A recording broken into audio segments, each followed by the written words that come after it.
ओम नमः शिवाय।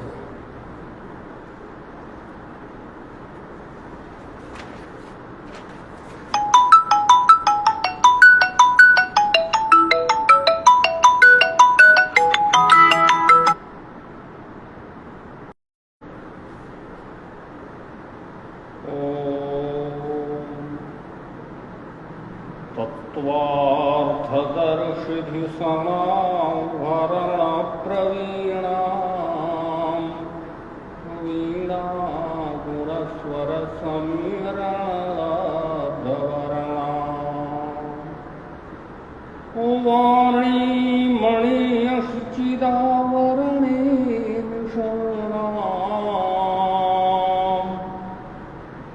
पुण्योपमीयचरणां शरणं प्रपद्ये। आशासुरासीर्भवदङ्गवल्ली भासैव दाशीकृतदुःखसिन्धुं मन्दस्मितैर्निन्दितशारदेन्दु वन्दे रविन्दासनसुन्दरी त्वाम्। अज्ञानतिमिरान्धस्य ज्ञानाञ्जनशलाकया चक्षुरुन्मीलितं येन तस्मै श्रीगुरवे नमः। तस्मै श्रीगुरवे नमः। मातृ कांदूतनी राष्ट्रीय वेद विद्या प्रतिष्ठान के द्वारा संचालित सभी के लिए वेद कक्षा में आप सभी का महानुभावों का स्वागत है। जैसा कि विषय का क्रम चल रहा था, वैदिक भक्ति काव्य। भक्ति काव्य का जो स्वरूप वेदों में परिलक्षित होता है, ज्ञान, तो उपासना में शब्दों के माध्यम से स्तुति की जाती है। जो देवता जिस वस्तु का, जिस विभाग का अधिकारी देवता होता है, वैदिक वाङ्मय में तो पूर्ण रूप से अलग अलग विभाग किया गया है कि ये अमुक वस्तु का या अमुक का ये अधिष्ठात्री देवता है। प्रत्येक वस्तु का, कोई भी वस्तु हो, सबके अपने अपने तदभिमानी देवता बताए गए। सबके अपने अभिमानी देवता। प्रत्येक मंत्र में ऋषि छंद और देवता, और वस्तु में भी प्रत्येक वस्तु का अपना अपना अभिमानी देवता बताया गया है। दीप जो है सूर्य, दीप प्रकाश जो है उसका अभिमानी देवता सूर्य है। इस प्रकार से प्रत्येक वस्तु का वनस्पति दैवतम, वनस्पतियों के देवता प्रजापति हैं, आदि आदि बिल्कुल उसको विभाग बताया गया है कि किस वस्तु का कौन सा देवता है। तो जो अपेक्षित होती है, जो अपेक्षा होती है हमारी, उस अपेक्षा के अनुरूप हम देवताओं से प्रार्थना करते हैं। अलग अलग पुराण काल में आया और ये परंपरा अद्यावधि भी निर्बाध रूप से चल रही है भक्ति काव्य की। अब वो भक्ति जो है, अब यहाँ वेदों में तो भाई उपासना ज्ञान जो है वो तो बिल्कुल इस स्वरूप में है कि हमें किसी भी प्रकार की कामना नहीं है।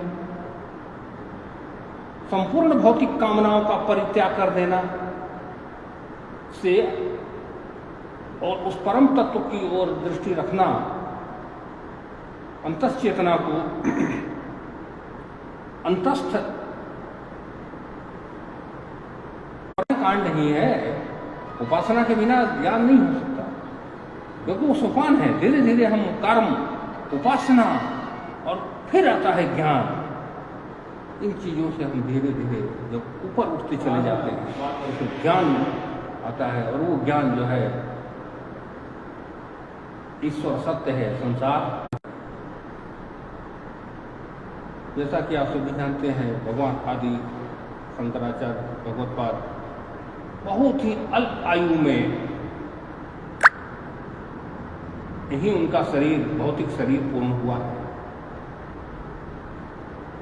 एक बार की तरफ देखती हैं कि कुछ है दिन, वो इतनी गरीब थी माता जी को, उनके पास उस समय कुछ भी नहीं था, कुछ भी नहीं था। फिर वो घूम करके आती हैं, फिर बालक को देखती हैं, फिर जाती हैं, फिर देखती हैं कि कहीं कुछ मिल जाए। कई बार ये प्रकरण देखा उन्होंने, कुछ भी नहीं मिला। आपने जो दिया है वो संसार में कोई नहीं दे सकता, किसी के पास वो सामर्थ्य नहीं है कि जो आपने दिया है वो दे दे। भगवान आदि शंकराचार्य उनके घर में जाते हैं। आंगन में एक आंवले का पेड़ था, आंवला फला हुआ था, वहीं बैठ जाते हैं और उस स्थान पर बैठकर जो धन के अभिमानी देवता हैं तो वहां स्तुति करते हैं भगवती की, वो बड़ा दिव्य स्तुति होती है। कनकधारा स्तुति वह होता है, कनकधारा। कनकधारा का तात्पर्य है उस स्तुति के पश्चात जितने आंवले फले हुए थे सारे 18 श्लोक हैं उसमें। भगवान आदि शंकराचार्य ने प्रत्यक्ष रूप से दिखाया कि उसका जो पहला श्लोक है उसको मैं अस्तु मम मंगल देवताया, इस प्रकार से 18 श्लोकों की रचना की है उन्होंने। गिरिदेव हुए पुष्पों से पुष्पों पर वो अपना स्थान बनाते हैं, उसका आश्रय लेती है वो धर्म।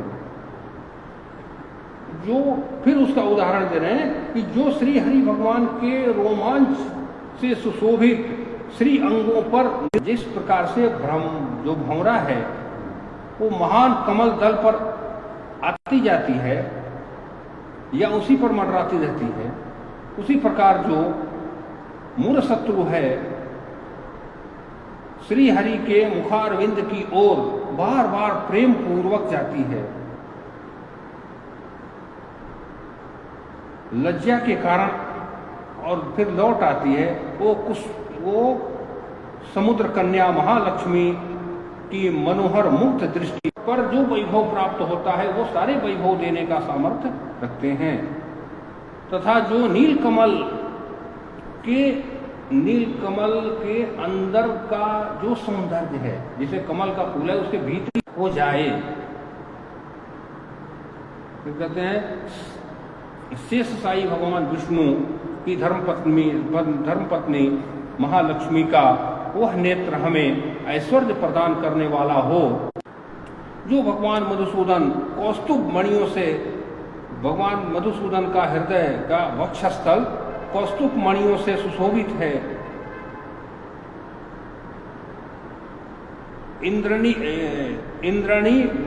इंद्रनीलमयी लक्ष्मी का नाम है। कमल की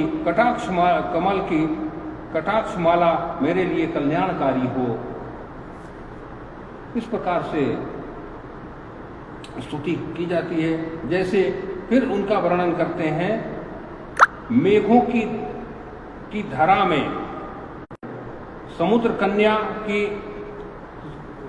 कन्या कमला की वह मंद मुस्कान, मधुर और अधोन्मिलित दृष्टि, जिनके प्रभाव से कामदेव मंगलमय भगवान श्री मधुसूदन के हृदय पर तथा प्रथम बार स्थान प्राप्त किया है, वह तो इसका तात्पर्य यह है कि जो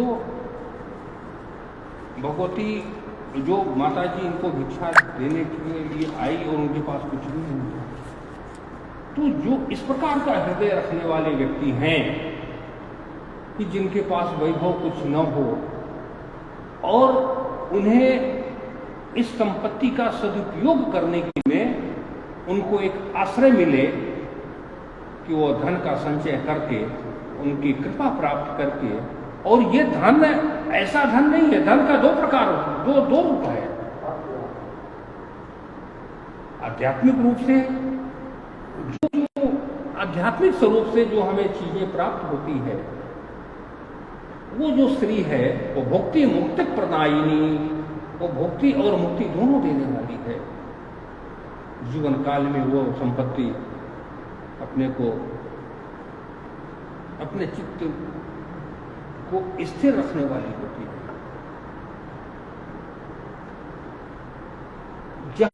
क्योंकि व्यक्ति अपना निरीक्षक स्वयं होता है। कोई माने न माने किसी के, कोई उस प्रकाश की ओर जाए न जाए, हम क्या कर रहे हैं, मुझे क्या करना था और मुझे क्या मैं कर रहा हूं, इसका परीक्षण व्यक्ति कोई दूसरा हमारे लिए नहीं करेगा। मैं जो धन अर्जित कर रहा हूं ये सही है या नहीं है, ये धर्म के आलोक में जो धन की प्राप्ति होने का जो शास्त्रादेश है, वास्तव में मैं अपने परिवार, कुटुंब, बंधु भाइयों की संपत्ति के हिस्से का कुछ अधिक तो नहीं ले लिया है। समाज में मेरे द्वारा किए हुए कर्म से किसी को कोई कष्ट तो नहीं हो रहा है, जिसके माध्यम से हमें, तो इसका परीक्षण स्वयं करना, और जो शुद्ध वो अस्थायी जीवन और जीवन के बाद भी आपका मंगलकारी होते हैं। तो हम अपने यहाँ जिन चीजों की व्यवस्था बताई गई है